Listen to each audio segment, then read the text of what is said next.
Hello mga kahags, good morning. Update ta mga kahags.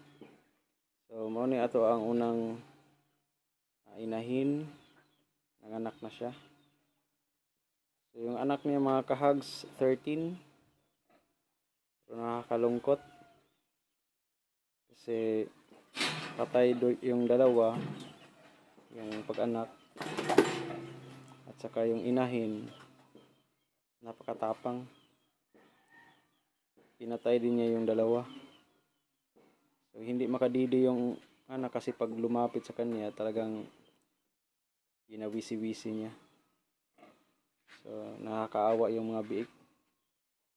So kahapon siya nanganak mga kahags. So mula pag-anak hanggang gabi hindi nakapagdidi kasi hindi malapitan. Kahit tao, kahit ako, yung ginawa niya kasi kinakagat din niya. Muntik akong nakagat 3 times. Kaya natatakot din. Kasi laki-laki pa naman ang bibig. Kasi yung ginawa kasi niya sa big, talagang hindi niya tinitigilan pag hindi namamatay talaga. Yung isa pa nga, yung paa, nahiwalay sa kanyang katawan. Nakakaawa. So, talagang mag-give up natin tong inahin na ito mga kahags. So, yung advice ng iba sa akin is i-dispose natin to kasi talagang mabangis na siya. First pa niya na pag-anak. Hindi maganda yung karakter niya, characteristic ng mga kahags. Meron naman tayo natira na biik. Actually, 5 na yung namatay sa atin. Lahat-lahat. Meron pa tayong natira na dito. May natira tayo mga kahags na 8 na lang. Kasi matagal sila hindi nakadidi. Yung ginawa natin mga kahags, gabing-gabi na kasi. Ginagatas na lang natin. Pinainom ng gatas. Walang ibang gatas na makita kasi sarado na yung mga aggregate. Gatas pang tao na lang yung ginamit natin para lang makasurvive sila. So yung ginawa natin, pinainom natin ng Nestogen. So ito yung pinainom natin mga kahags. Nestogen Classic. Ayan.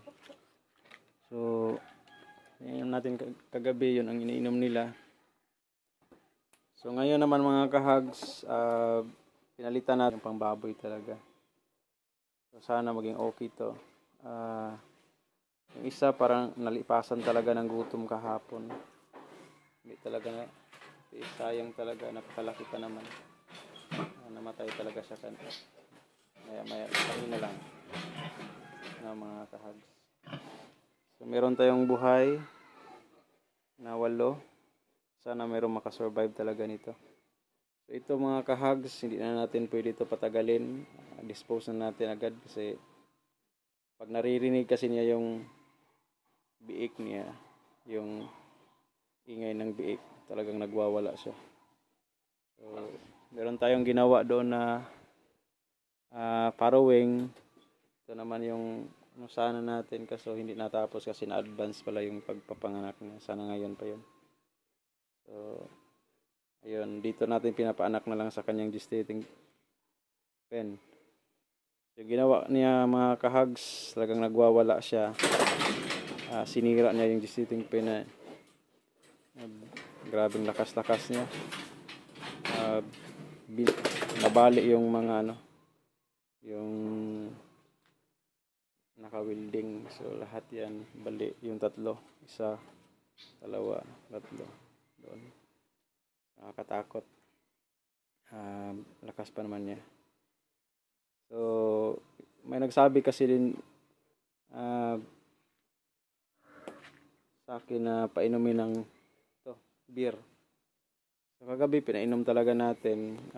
Pinaubos natin yung isang grande. Pero yung nangyari parang hindi pa rin tumalab. So kagabi talagang Yung isa pa naman, napagala doon, hindi ko nakita. Doon sa kanyang tiyan, kasi gustong dumidi. Ayan, winiwisi-wisi na naman niya, patay na naman. So kaya mga kahags, nakakalungkot kasi ito yung first natin na inahin sana, pero naging losing tayo dito, hindi tayo naging successful. So sige lang mga kahags, na ganyan talaga yung pag-aalaga. Hindi naman maging successful agad. Kailangan talaga natin na dumaan sa mahirap, minsan mga discouragement. Napakasakit kasi ito yung unang-una, excited ka naman kasi first na inahin to mga kahags. Ito yung first ko, kaya first time ko din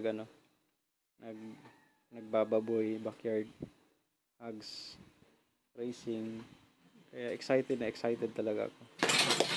So yun lang, dahil sobrang excitement, hindi natin anticipate yung mga ganito na mga pangyayari. So sige lang mga kahags, huwag lang natin masyadong idibdibin yung mga pangyayari. So meron pa man tayong mga biik na tira, sana may makasurvive nito mga kahags, kahit pa paano, sana. At saka meron pa naman tayong dalawang buntis din. Ito, kapatid niya, sana hindi to maging gaya sa kanya na mabangis. So manganganak din to by next month, December. So by December 3 ang estimated date nito mga kahags. Yun naman sa kabila, buntis na din sana yun, kasi mag 1 month na yun ngayong 14. Hindi naman siya naglalandi ulit, sana hindi siya maglalandi ulit para maging buntis din. So wag lang tayo mawala ng pag-asa mga kahags, tuloy-tuloy lang tayo. Ganun talaga yung buhay ng livestock, yung agribusiness natin. Minsan kumita tayo agad, minsan naman dumaan talaga tayo sa butas ng karayom. Pero okay na din yun, kasi na-experience natin ng maaga ng ganito na klase ng mga inahin. So, hindi tayo magpasanay ng ganito mga kahags. Huwag na natin sayangin yung time natin, kasi iniisip ko talagang parang hindi na siya baboy, parang na siya, pig. Iba na talaga mga kahags, nakakatakot na talaga. Buti na lang yung kamay ko, yung kinagat niya, hindi naabutan niya, bigla kong nahubot.